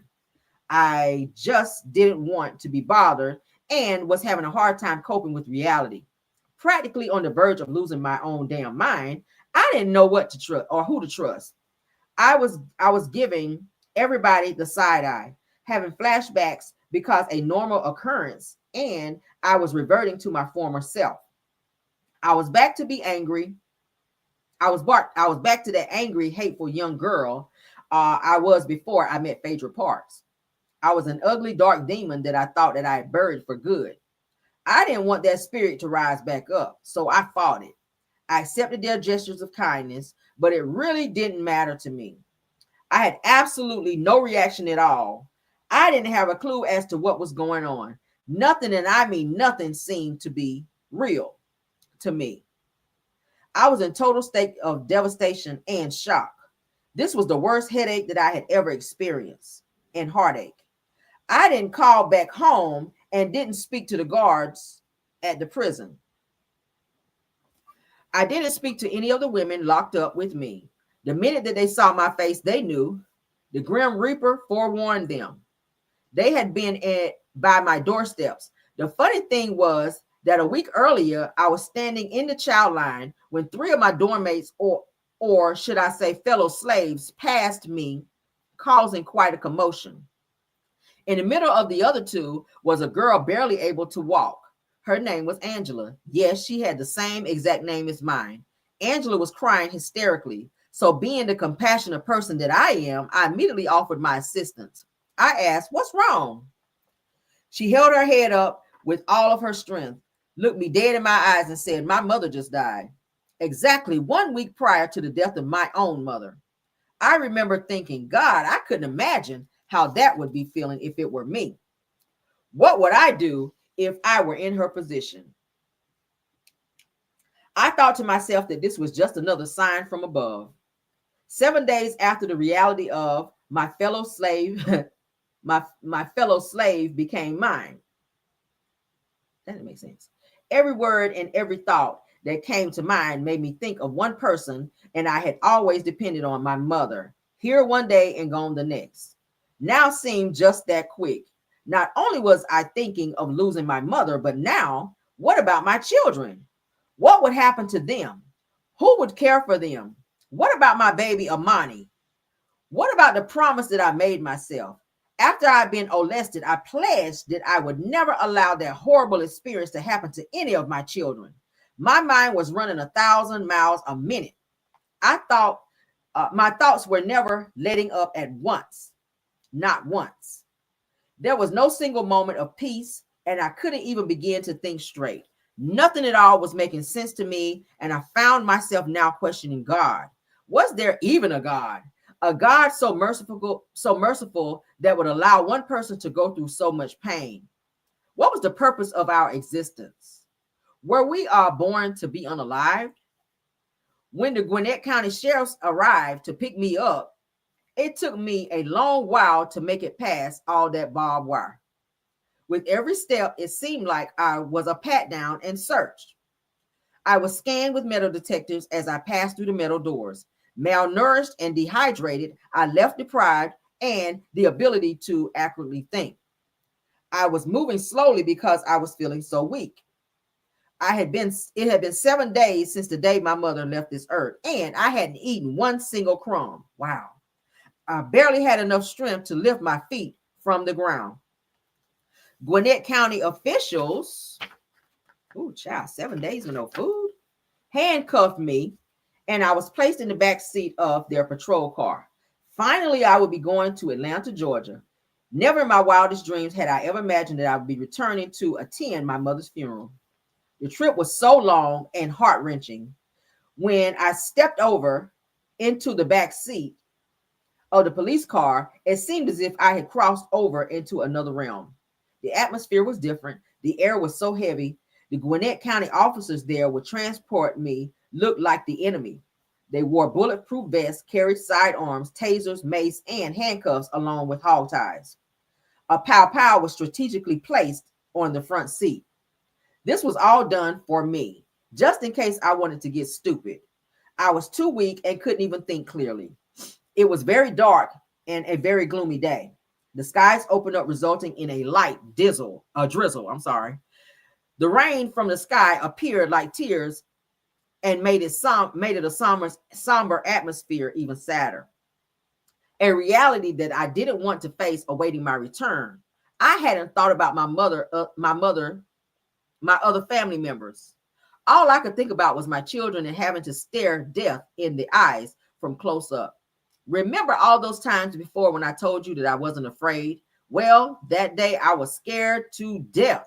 So close in the eye. Hold on. So remember that day that I said I was afraid? Well, that day I was scared to death and scared to stare death so close in the eye.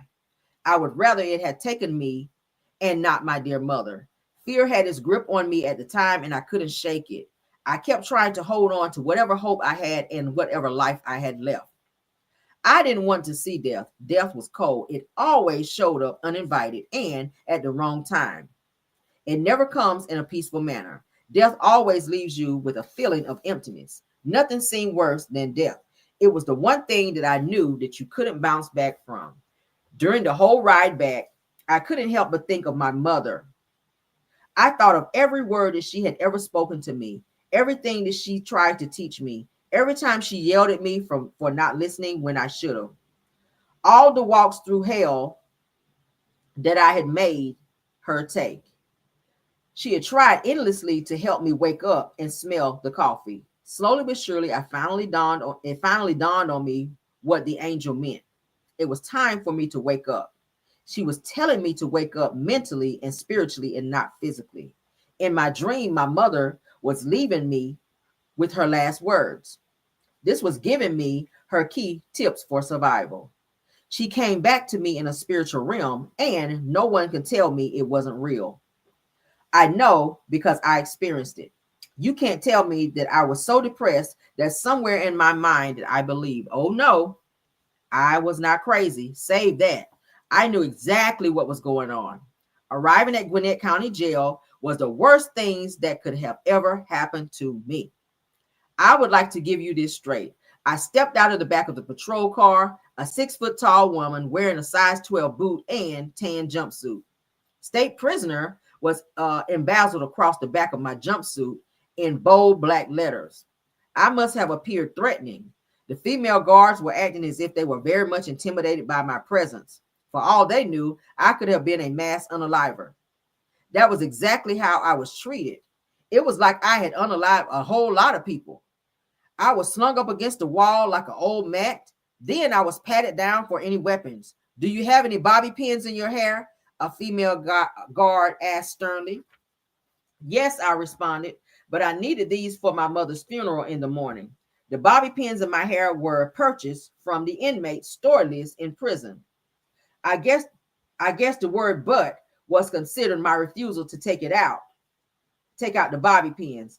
Although she never asked me to take them out, she just asked if I had any in my head. Before I knew it, I was slammed on the floor and the knees of the officers were in my back. I was firmly pinned down. I was firmly pinned between the officers and the concrete floor. I tried to understand why this was happening to me. Why did the female guard yell for backup? When she dug her fingernails into my arm, I snatched my arm away from her, and that was considered an assault. I didn't even consciously realize that I had snatched my arm away from her. I was snatching my arm away from her from the pain of her nails causing me, causing me the pain that it caused my flesh when she dug her nails into me. They hog-tied me and left me face down in a pool of my own urine. I stayed in position in a holding cell for the remainder of the night. The next morning, I was untied, given a clean uniform, and told to clean myself up before the chief arrived. When the chief came in, he asked me what happened. So I told him my version. He chose not to believe my story, and I told him that I didn't even have the strength to fight. The only thing that I wanted to do was to tell my mother goodbye. I was pleading my case to him. The chief instructed the officers to place me in the back of the car so that we could head out. I tried fixing my hair back together after the guard had ripped out my bobby pins. I fixed my uniform, tucked my shirt in, and folded the bottom of my pants. I was visibly dehydrated and weak, but just wanted to get this behind me. Two mean-faced redneck officers placed me in the back of their vehicles, and we headed towards the expressway. I had no idea where my mother's funeral was being held. I just knew that it was somewhere in Atlanta. Watching every exit the officers drove by, I noticed that they weren't stopping. They transported me back to the prison. When we pulled up and I saw the prison gates, I was so angry. It was enough for me to push over the edge and go crazy. What had happened was so ironic. It was such a simple misunderstanding that could have been easily corrected. But I knew then that I just wasn't meant to be there. Seeing my mother unalive, I wouldn't have been able to handle that. To watch my children mourn, not to be able to hold them, and then return to the prison without being able to touch them would have been unbearable. God knew best, and it would have been too overwhelming for me. God knew that the look of death on my mother's face would have been enough to drive me insane. I couldn't cry anymore. My feelings were numb, and I just kept pinching myself, trying to wake myself from this freaking nightmare. At that very moment, I chose to believe that my mother was still alive, somewhere waiting for me to return. 3 days later, I received a sympathy card from Phaedra. She informed me that she had to stand in place for me at my mother's funeral. She told me how beautiful my mother looked and the unexpected high turnout. She elaborated, explaining how there were people lined up outside the church waiting to pay their respects. The outpouring was tremendous. Phaedra had given some of my grief-stricken family members a ride from the church to the gravesite. Be strong, and everything will be great when you come home. God bless, Phaedra. I read the letter a couple more times and smiled in satisfaction. I knew my life was completely different now. My mother was laid to rest and no longer dwelled among the living. Only thing was, I felt unalive too. Riddled with guilt and buried in the bottomless pit of depression, I looked just like my mother. The simple task of looking at my reflection proved difficult. I went 2 months without ever looking in the mirror. I hated what I saw looking back at me from behind the glass. I hated what I'd become. 3 months after her passing, I finally mustered up the strength to look in the mirror. I sat there staring, looking at the person in the mirror and trying to figure out exactly who she was. I wanted to know what and why things happened the way that they did. No person as a child said, when I grew up, I want to go to prison. What went wrong? Somewhere in my mind, I figured that I could get these answers. Then maybe I could get to the root of the problem and fix them myself. Replaying every event in my mind that had a dramatic effect on me, I began a self-analyzing journey. I saw the 5-year-old girl who passed away that day when a much older cousin molested her. Anthony was someone that my family trusted and was my mother's nephew. There were all those times that I ran away from so much pain, not knowing that I wouldn't be able to totally escape. This was an inexplicable kind of pain that existed deep inside. A silent hurting which traveled everywhere in me. I relived the moments in time when my mother chose her husband over me. I saw the time going by when my father couldn't be my father anymore. I crossed paths with everyone who hated me, mistreated me, and spoke so many foul things of me. Those instances were the ones that turned me to the streets. I was out there in the cold world, searching for some type of acceptance and never felt needed or wanted by anyone. The needs were still there, but in order to address them, I had to figure out my life. There was some soul searching to be done. I had no sense of true identity. I really needed to do something about what and who I had become. I refused to die after living the life of nobody. Knowing everything that I had gone through must be for some reason. I never regretted being born into this world an innocent child. I had just as much of a shot at living as anyone else. The one thing my mother always tried to point out to me was to never give up. She always told me that quitters never win. All the pain that I was going through and all of the suffering that I did had to be for some cause. But what? It seemed different. It seemed like the enemy was constantly playing tricks on my mind. There was so much separation between mother and child that it left me detached from reality. First, my mother and her child were separated. Then it was my baby and her mother. I had experienced it on both ends, and it wasn't a good feeling. Only the strong survived, and I kept hearing this. I knew that for a fact, and it was time for me to rise above my circumstances. I had to make it home to my 5 children, Aaliyah, Laquam, Leonte, Javion, and Amani. They were 5%. Hold on. They were the 5 perfect reasons to live and not to die. Losing was not an option. No time to ball up into a shell and depart this life. It was time for me to live, time to deliver, and time to heal. It was time to set my mind free. A love to write. Hold on. She said, I love to write, and I found healing whenever I wrote about something. It was my way of releasing built up emotions inside of me. There was something cathartic about me, or cathartic about letting another person hear my story or reading about someone else's misfortunes in my life. This by some means made me grateful for the life that I was living. I mean, just for a mere fact of knowing that you're not the only one, it helped. I needed an outlet for my pain, something to keep my mind active and focused. I was already preparing for my future, so I decided to write a book while I was locked up. I knew that every woman inside the walls of this prison had a story. You didn't just trip over a rock and land in prison. It was a process that brought you there. You were tried and proven guilty. I knew that just like me, none of them had planned from childhood to end up living behind prison walls. We all wanted to be singers, actors, lawyers, doctors, just like every other normal kid in the world. I really wanted to hear the stories. Not only did I want to hear them, but also I needed them documented. I had made up my mind that I was going to help young troubled girls. I too had been labeled troubled. The one thing that I remembered from childhood was that the one thing that I remembered from my childhood was all counselors. Yes, they all did possess degrees in their fields, but they lacked real experience. In my view, they weren't survivors. So how could they tell me how to overcome childhood sexual abuse if they were never abused sexually as a child? I couldn't look up to them, and that was because I couldn't bond with them. Okay. Ooh, child.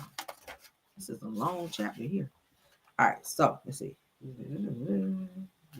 All right, so these girls nowadays need someone that they can bond with and look up to.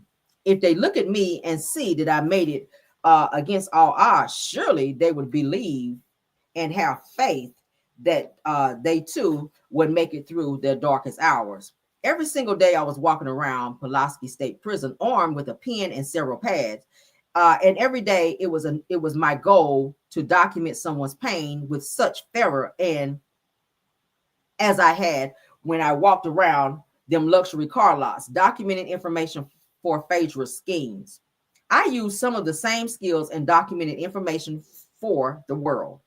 This time, my efforts for healing rather than causing harm. I was now doing more good than bad.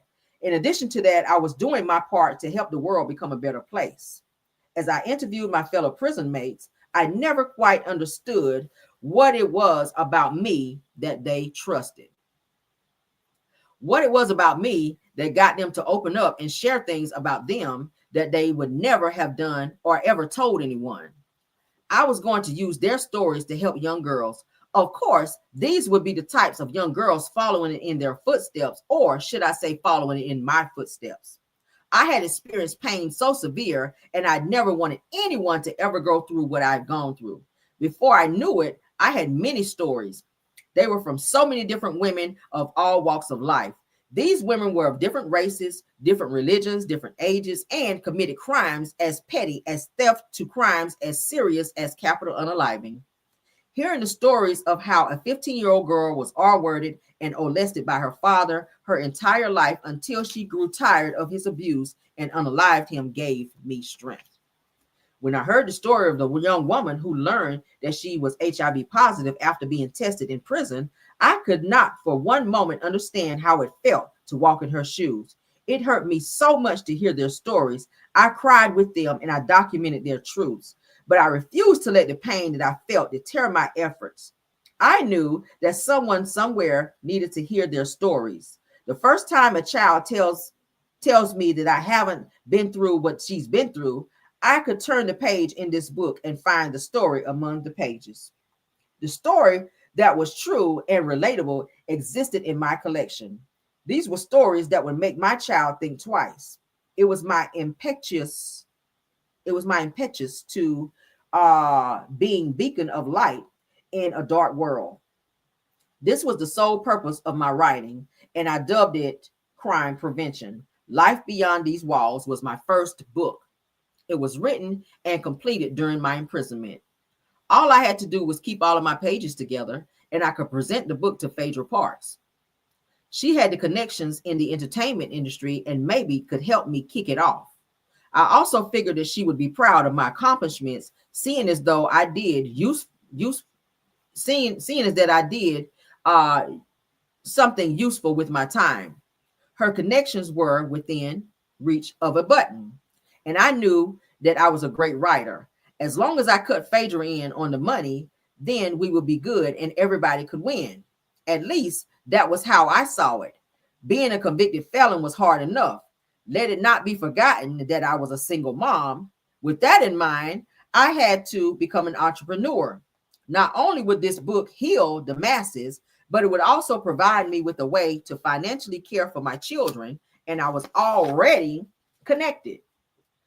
So I just had to get the book to Phaedra. I couldn't take the risk of sending it in the mail. She may never receive it. So I held on to it for dear life, and I wanted to personally hand it to her, the written manuscript. The next series of months were somewhat like my hibernation period. My focus was on perfecting my book and dreaming of the lives that it was going to touch, inspire, and enrich. I began cleansing my soul, and I began the process of forgiving myself, finding myself, and loving myself. Everything that I had come to know was different. By now, it had been 4 months since the death of my mother. I wrote to my family. They never wrote back. I made collect calls that they never accepted, and I pleaded for anyone to bring my children to see me. After about 4 months, my cousin Connie and Donna finally brought my children down for a visit. I also received a card from my cousin Kate and a letter from my cousin Sylvia. My immediate family was very large. This fact was due to my maternal grandmother, who had given birth to 10 children. I came to a family of about 70 aunts, uncles, and cousins. Damn. I guess a letter from 2 relatives out of 70 isn't that bad. Hard times showed me who cared for me. One relative who was always there was my dear sweet Aunt San. She wrote me just about every 2 weeks without even knowing that she was saving my life. No matter how hard I fought, no matter how loud I screamed, no matter how much I cried, there was nothing in this world that I could do to bring my dear mother back. This was when I learned that I had absolutely no control over my life. I just had to let it go and let God take over. I stopped worrying and I stopped stressing and started praying. Then I found the true meaning of stepping out on faith, and I could no longer talk about it. I had to be about it. All right, so we got 2 chapters, guys. I have to leave to go and pick my son up. So what I'm going to do is make this a part 3. I know you guys are in the middle and just like, ooh, yes, this is. So we got 2 more chapters. What I'm going to do is end this video, and when I come back, I'm going to start the video, and we're going to go through the next 2 chapters because it's chapter 9 and then 10. I got to go pick my baby up from after school. Okay, so we'll stick a pin in it. And when I get back with him, then we're going to hop back on and finish the book. I was hoping that we would finish by that time, but it is 5 o'clock and I got to get my baby. Okay. So I will see you guys right back. Please, please, please come back for the last 2 chapters of this book, because I'm going to also show screenshots of the lawsuits that she showed in this book as well. Okay. So you don't want to miss that. Please come back. Thank you guys so much. Thank you, Belle Wilson, KBR, Tyra, Scorpion Miss. Thank you, Rose Armstead, as well as Truth TV Podcast. Y'all see I got y'all wrench. Come on, wrench. Hey, all right. Thank you to all of my Caramellians watching this video. Please don't forget, guys, to like the video, subscribe to the channel, and share the video, okay, as well. Please, please, please come back for part 3 of Life of a Real Housewife, the Angela Stanton story, okay? Did you guys like it so far? Are you guys into the book? I love it, okay? It's very interesting. All right, so this Phaedra's just greedy and money hungry. Yeah. Y'all caught that too.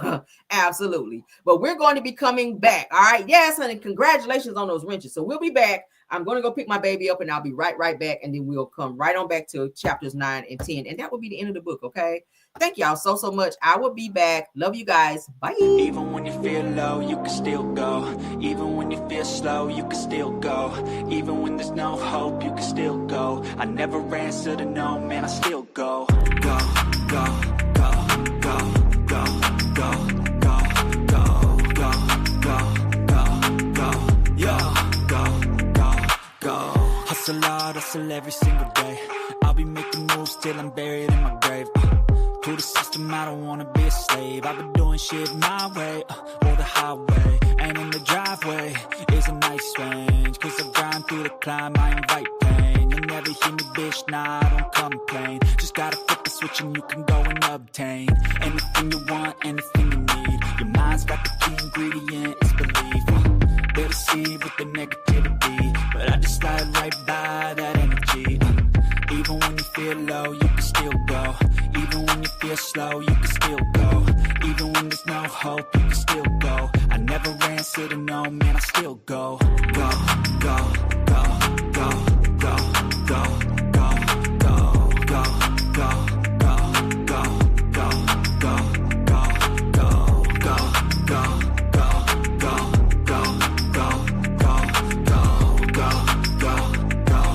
go, go, go, go. You got a mind, but even that could change. You could flip the gray matter like some batter in your brain. That's why I say, fake it till you make it A. And if you play that game, then you just might make a change. Rearrange all the bad to okay. Take the worst thoughts saying, turn them to a game. Take the best thoughts saying, put them on display. On repeat in your brain till you're feeling no more pain. Never slow yourself down, you can do some more. Push past all the pain and you'll find a door. Open it up and finally explore everything that you thought you could never do before. And even when you feel low, you can still go. Even when you feel slow, you can still go. Even when there's no hope, you can still go. I never answer to no, man, I still go. Go.